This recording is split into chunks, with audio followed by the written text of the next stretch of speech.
So it's a beautiful Friday morning. The sun is shining and the bees are out. And it's quite cool.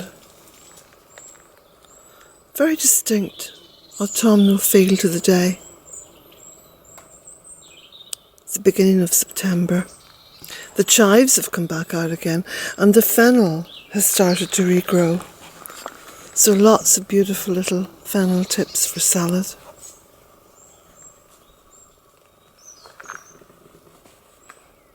And the birds are singing.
So my friend Terry came up and helped me on Monday, did a huge amount of work around the pond, started the clearing of the pondweed, which has been fantastic because he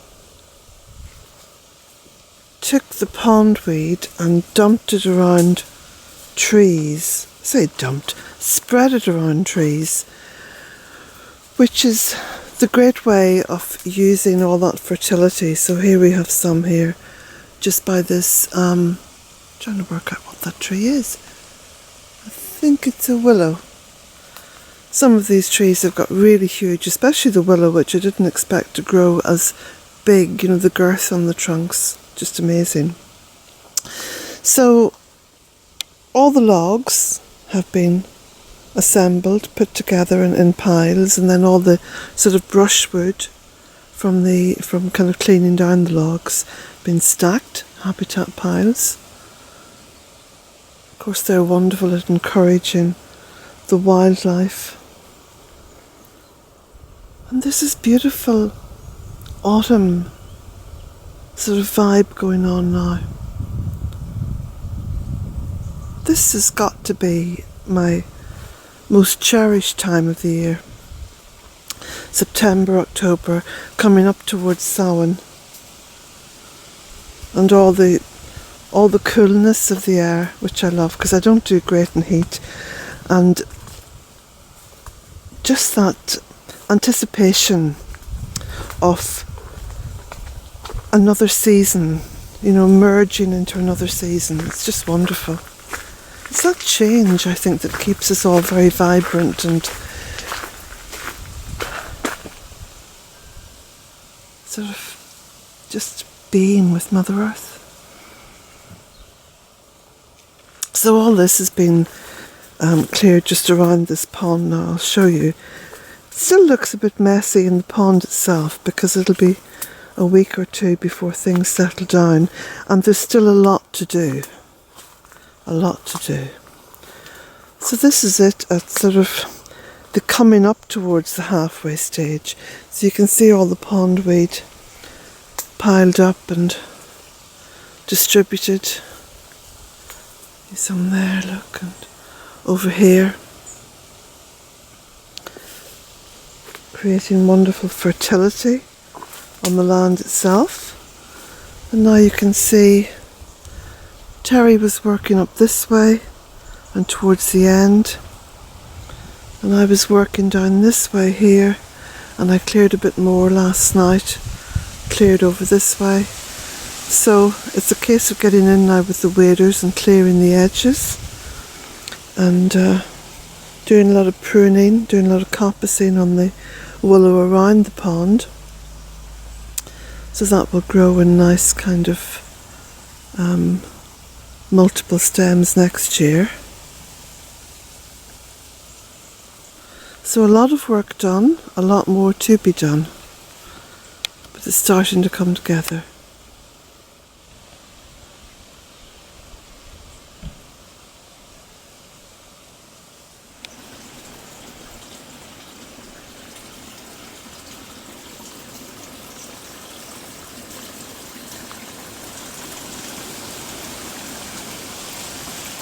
And of course, as the pondweed is cleared, it brings the sky down onto the land, because you can see this now with this wonderful reflective light going on. And last night, I was working here till about 8:30, and what I did, I took down the old willow arch, because that's really had its day. It's been there for about 14 years or so, and it was a case of it was being overshadowed by the trees above, not getting enough light, so it was time to let that go.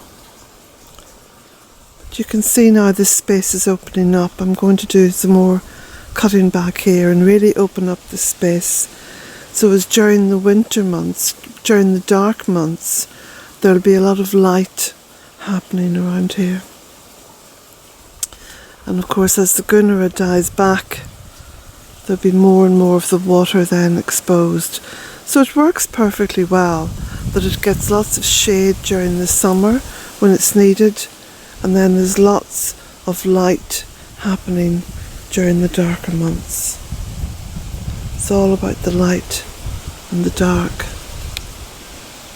and all the spaces in between.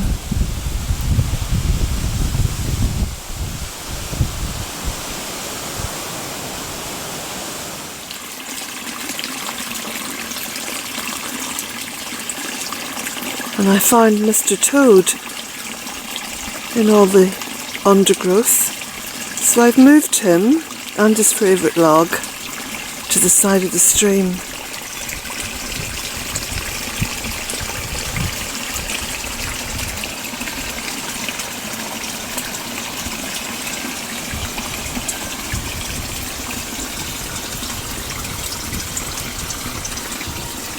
Such an incredible change from this time last year, when the pond was still just leaking and not really driving the water through here.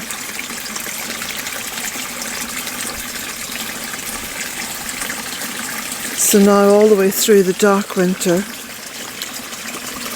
there'll be this delight coming down here just to hear the water and to see it and enjoy all those beautiful qualities, and of course the microclimate that the water brings to this area.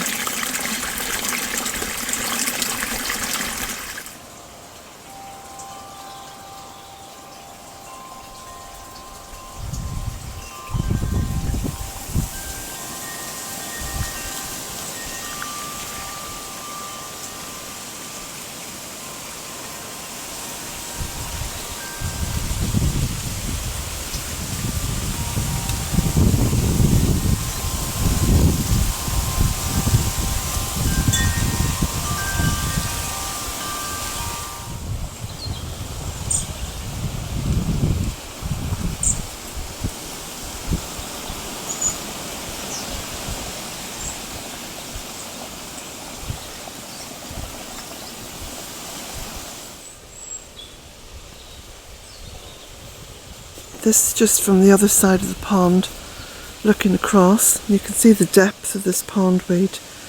It's quite amazing stuff. And of course, when utilised properly, when spread around the trees and the land, it just brings immense fertility to what was, some time ago, at the beginning of the project, a very poor, marginal, as it was called, land. To show you, before the leaf drop, this horse chestnut, which is down here in what is on the map the bog garden, and it's very well protected by the willow and the birch growing up around it, but it has reached a wonderful height. And also, the proportions on it are almost perfect.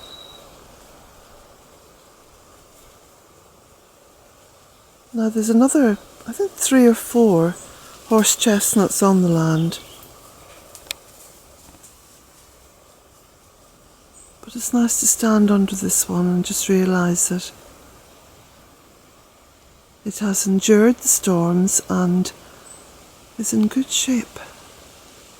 Very healthy, very happy.